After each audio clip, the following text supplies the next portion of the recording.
जय माता दी। आप सभी को नवरात्रि के 5वें दिन की हार्दिक शुभकामनाएं।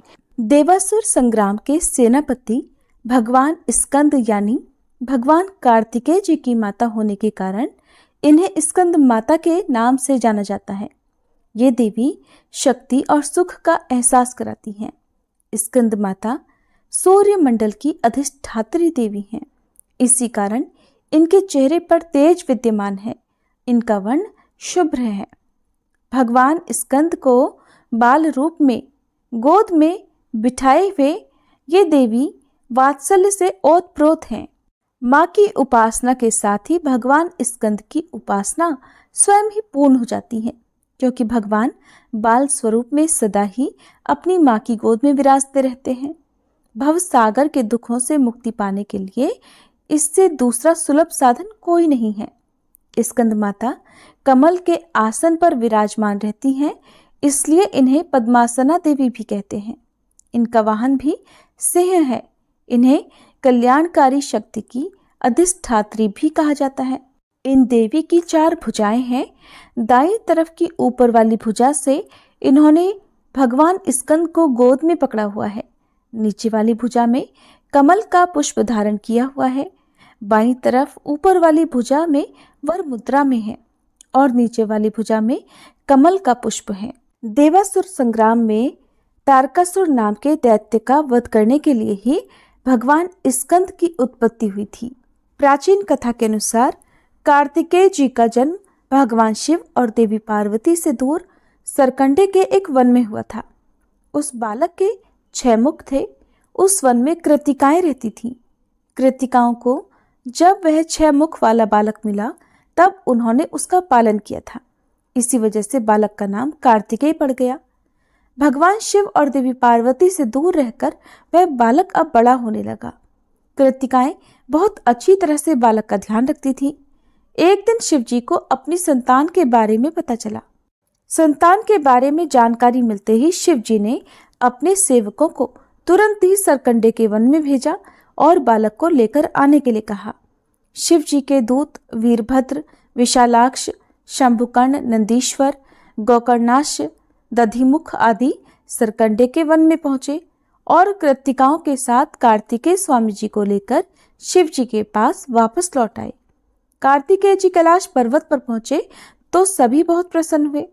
शिव जी और देवी पार्वती ने बालक को गले से लगाया और उसे बताया कि तुम हमारी संतान हो। शिव जी पार्वती जी ने कार्तिकेय को परिवार का महत्व समझाया और परिवार के साथ ही समाज की भलाई के लिए काम करने की सीख दी। तब शिव जी ने कार्तिकेय जी से कहा कि तुम बहुत वीर हो, इसलिए पुत्र आज से तुम्हें देवताओं का सेनापति नियुक्त किया जा रहा है।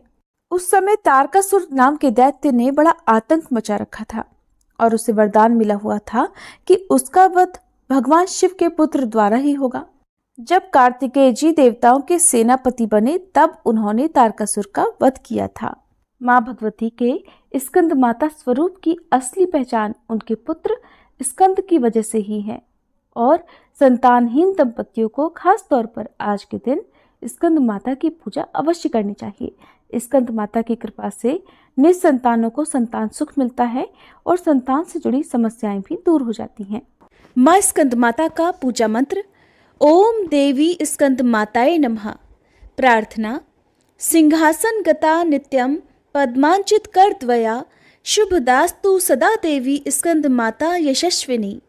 माँ का स्तुति मंत्र या देवी सर्वभूतेषु माँ स्कंद माता रूपेण संस्थिता नमस्तस्यै नमस्तस्यै नमस्तस्यै नमो नमः। माँ की आरती। ओम जय स्कंद माता मैया, जय स्कंद माता परम सुखदाई मैया, तुमसे सुख आता। ओम जय स्कंद माता शक्ति स्वरूपा माता, मोक्ष भक्त पावे, द्वार तिहारे आवे, खाली नहीं जावे। ओम जय स्कंद माता। चार भुजाधारी माँ हस्त कमल सोहे, स्कंद संग में विराजे छवि अति मन मोहे। ओम जय स्कंद माता। पंचम नवरात्रि में ध्यान भक्त धरे, मन वांछित फल पावे कष्ट माँ दूर करे। ओम जय स्कंद माता।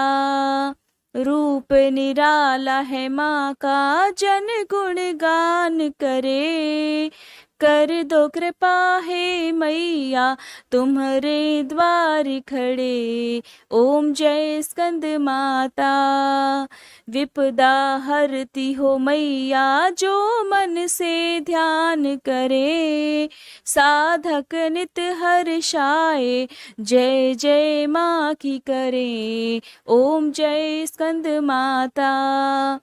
शिव योगी की शक्ति तुमको ही जग जाने, कार्तिकेय करे वंदन मैया ये जग माने। ओम जय स्कंद माता।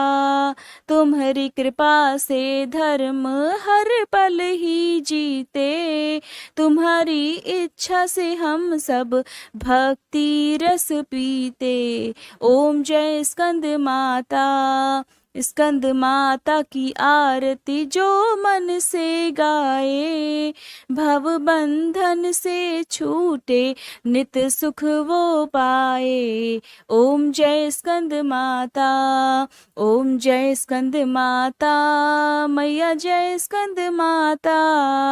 परम सुखदाई मैया तुमसे है सुख आता। ओम जय स्कंद माता। मैया जय स्कंद माता। प्रिय भक्तजनों, अब हम सभी मिलकर माता रानी से क्षमा याचना करते हैं ताकि हमारे द्वारा हुई किसी भी गलती के लिए माता रानी हमें क्षमा कर सके। हे परमेश्वरी, मेरे द्वारा रात दिन सहस्त्रों अपराध होते रहे हैं, अतः आप मुझे अपनी सेवक समझकर कृपा पूर्वक मेरे उन अपराधों को क्षमा करो। न तो मैं आह्वान करना ही जानती हूँ, न विसर्जन करना ही जानती हूँ, और न पूजा ही करना जानती हूँ। हे परमेश्वरी, मुझे क्षमा करो। हे सुरेश्वरी, मैंने जो मंत्रहीन, क्रियाहीन और भक्तिहीन पूजन किया है वह सब आपकी दया से पूर्ण हो। सैकड़ों अपराध करके भी भक्त आपकी शरण में आकर केवल जगदम्ब कहकर ही मोक्ष को प्राप्त करते हैं, जिसे ब्रह्मादि देवगण भी पाने में असमर्थ होते हैं। हे जगदम्बिके, मैं अपराधी हूँ, किंतु आपकी शरण में आई हूँ, अतः इस समय मैं दया की पात्र हूँ। आप जैसा चाहो वैसा करो।